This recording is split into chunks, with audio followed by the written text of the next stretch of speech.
after beating Southampton 5-1 in the midweek in our Premier League fixtures. Extending us being unbeaten in our last 10 matches. Actually, in our last 8 matches, we haven't lost to any match. In our last 5 Premier League matches, we have been unbeaten. We have only drew to Manchester United and Arsenal, and we have won our last 3 Premier League matches. You get me? And we'll be taking on the England Robin Hood, the London Robin Hood, the only club that robs from the rich and gives back to the poor, Tottenham Hotspur at the White Hart Lane Stadium. And obviously, we are notorious for going there and nicking some points off them. You get me? This match is going to be very, very, very, very, very, very dicey. Obviously, as much as I'm confident that we're going to beat Tottenham, because obviously that's what we do. Anytime we go, especially at the home, we go there, we nick 3 points off them, and that is what I'm expecting in this match. But we can't deny that Spurs. There's a why they say, "Well, Spurs, you get me?" So Tottenham are notorious for turning up against big teams. Like them, they beat Manchester United 3-0 this season. Manchester City back-to-back this season, 2-1 and 3-0 and 4-0 in the Premier League. You get me? They are notorious for turning up against big teams. They nick up points of against the big team and give back to the small team. But before we move on to everything we have in this preview, make sure you like the video. You get me? Make sure you subscribe to the channel. 20 likes on this video will go a very, very long way to telling the green that we are doing something right here. So, talking about doing something right, there's something Tottenham hasn't been doing right, and which is their form. In their last 8 matches, Tottenham has only won 3 of them, and 2 out of the 3, actually, 4 of them, and 2 out of the 4 was against Manchester City in the Carabao Cup and the Premier League. And in their last 3 Premier League matches, they haven't had any win. They drew against Fulham, they lost against Bournemouth on yesterday obviously, they lost against Ipswich Town, they lost against Crystal Palace, and most of them are relegation battling team, especially Crystal Palace and Ipswich Town, which I think are sitting 18-19. I'm not really sure about where they are sitting currently now, but these are relegation battling side. And you talk about their win this season, they win mostly unexpected. Teams you don't expect them to win. Teams like Aston Villa, they turn up against big match, but they don't turn up against the small team. You get me? And given our form against Tottenham, in our last 20 matches against Tottenham, I think we have won 15 times, and they have won 3 times, and we have had 2 draws. Last season, obviously, we beat them 4-1 at the White Hart Lane, where they got red carded. That was the match where Nicolas Jackson got his first Premier League hat-trick. And I'm expecting everything to be like pretty much the same thing. Speaking about form, the last 5 Premier League matches, they have only won twice. They have lost twice, and they have drew once. And they're currently sitting 10th in the Premier League table. Well, we're Chelsea. We have won our last 3 matches. We have been unbeaten since we played since our loss at Anfield. You have drew Manchester United, drew Arsenal, you have beat Southampton 5-1 in the midweek game, and I'm expecting us to carry the form against Tottenham. In our last 8 matches, we have only lost once, which is against Newcastle at the Carabao Cup, and we have drew twice, which is Arsenal and Manchester United, winning 8-0, and winning Leicester City, Aston Villa, and Southampton. Since then, we have been on a very, very good form, and I think we are currently sitting second, 28 points. You get me? Above Tottenham. We are 8 points clear of Tottenham, and we are looking to add 3 points this weekend, 5:30 p.m. At the White Hart Lane Stadium. We are looking to add another 3 points to the points we have gathered so far. You get me? This match is going to be a very, very funny one. You get me? Like I said, this is a match I have been anticipating for, because when we have teams like Tottenham, we know how we play against them. All these teams that play high line, high press, we are very, very happy to play them. Tottenham, their coach has always been stubborn, and he has insisted on playing his way, playing high line. And last time we played them, which I don't think we were as good as we were now. They played that high line, and bro, we could have scored. That match could have been easily 7-1 when they were at home. I think we beat them 2-0 at Stamford Bridge last season as well. I think that match would easily be 7-1. You get me? But it is what it is. It is what it is. But this match is the match I'm anticipating for, because when we have teams, all the teams that, like I said, teams that plays all these highline things, we normally score them and we enjoy playing them. Like against Brighton, they played highline in their first half, which you saw how the ball went 4-2 in the first half, and second half they had to like sit back more and defend more. And with Tottenham, they don't sit back. They're going to be up high, they're going to come out. Get me? And I'm expecting us to win because they have some of their key players out. Bentancur, who is out based on suspension of him racist something with Son. I think Christian Romero won't be available. Van der Ven won't be available as well. And some of their key players as well. Richarlison, I don't think Richarlison has played any game for them. You get me? So they are currently depleted with injuries. Whereas with us, our only player who has been out is, apart from Wesley Fofana, who will be out for 4 weeks, and Rich James, who is likely to return next year. We have no injury. We have enough squad to take on Tottenham. You get me? And London derby. Jackson loves London derby. He scored the most goal in the London derby since last season, I think. He scored a hat-trick against them obviously last season. I think he scored in the return leg as well. He scored against West Ham last season as well. He scored this season. He scored a brace against them. You get me? So he loves London derby. He turns up in matches like this, and I'm expecting Jackson to score. We could see him if you watch the match against Southampton, he wasn't really happy that he didn't get to start bad, or didn't play, because he was watching that match and he was like, and I could be scoring 3-4 goals in this match.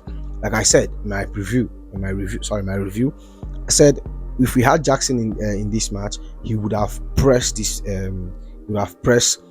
Southampton, and I said that match could have easily be a 7-1 match, 6-1 match. Like, it could have been more goals, and I saw Jackson scoring a lot in that match.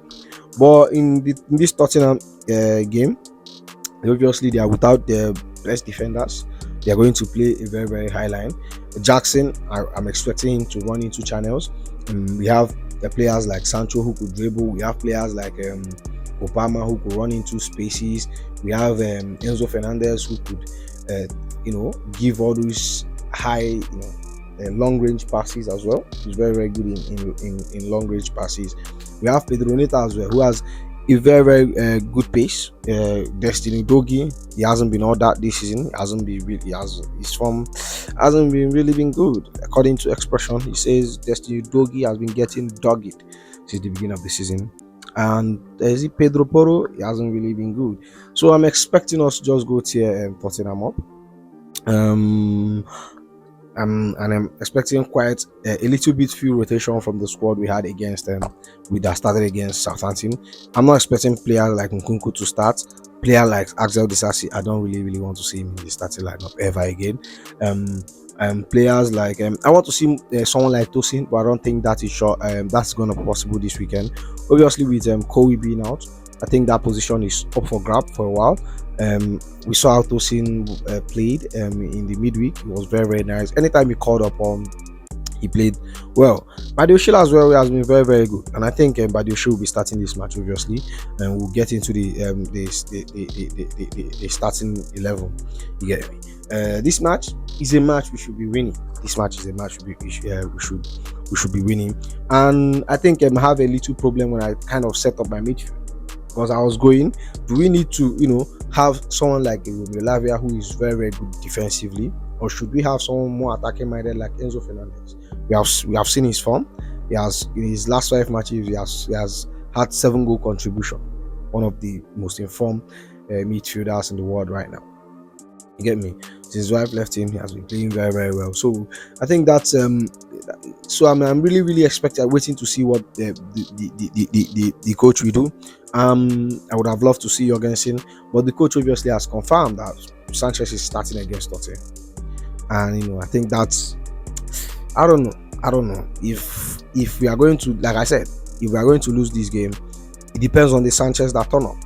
If Sanchez that turn up against Aston Villa turns up against Tottenham, I think we'll win this game comfortably with a clean sheet. You get me? But before we get to, I think that's all. That's all. So let's get into my starting 11, and I'll give you my scoreline prediction at the end. So this is my scoreline. This is more of a predicted 11, not really preferred 11. This is what I'm predicting Enzo Maresca might go with, but that man is a really really funny man. We can't really predict much of him these days. You get me? And on the post, Sanchez. Sure. Like, trust me, even if you don't see anyone, even if I got everything wrong with this lineup, Sanchez is definitely starting. He said it after the Southampton game that Sanchez will be starting. And on the right wing, is Malo Gusto, and we saw Moses Casado play there during the weekend against Aston Villa. He played the inverted role as the inverted two. He might repeat that as well, because Malo Gusto played in the weekend. I think he's returning from an injury. We just see how everything goes. But obviously, we don't have another right back apart from Malo Gusto. And the 5 and 6, I would have gone with Tosin and Levi Colwill. But I think Badiosho has been good, and I think he starts Badiosho. He's equally good passing, but I'm not really. I would have, if it was up to me, I would have started Tosin. We'll just have to see what happens. And the left wing, we have Marco Kurela, the best left back in the league right now. Like, you can't even argue that. He's better than every left back in the league. Nobody's close to Marco Kurela now. You get me? And I'm expecting him to pocket. Who is playing there for Tottenham? Madison? I don't even know who plays there for. I don't watch the game. And in the midfield, my 2 pivot is Casado.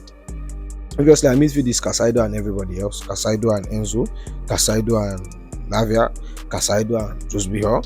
So we could say Enzo, because Enzo has been on form. Enzo, like I said, he has, when it comes to passing range, like, bro, it's just easy. It's just light work. It's just soft work for Enzo Fernandez. And Tottenham having a highline team. I think Enzo will suit in this game, but Romeo Lavia hasn't played for a while now. Maybe he might start this match. We just have to see what Enzo Maresca decides to go with.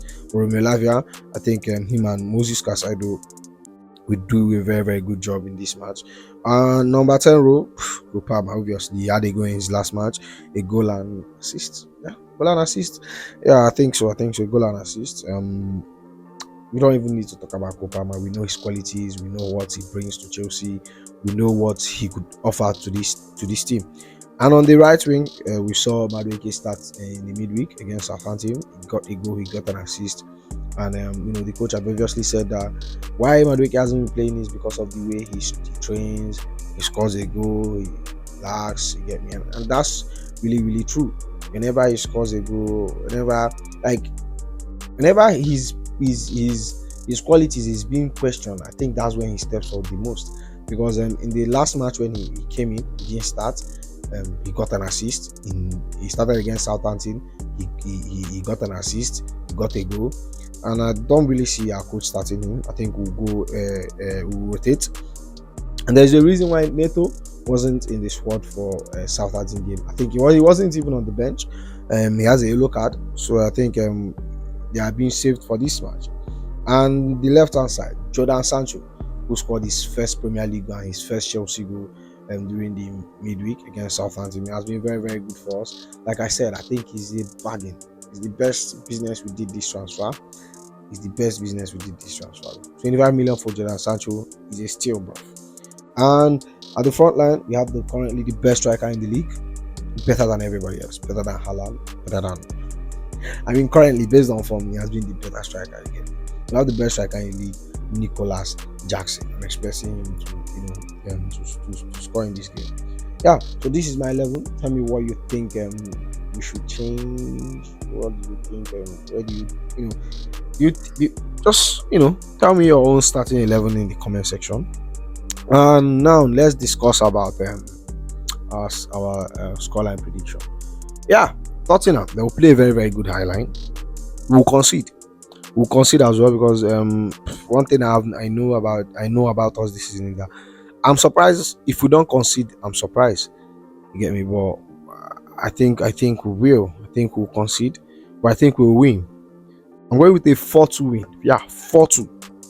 4-2 because Tottenham are very, very good when it comes to attacking. They are very, very good. And we as well, we are very, very good. You score against us, but you can't stop us from scoring. So I think 4-2. So that's all for now. Tell me your scoreline prediction, your starting 11.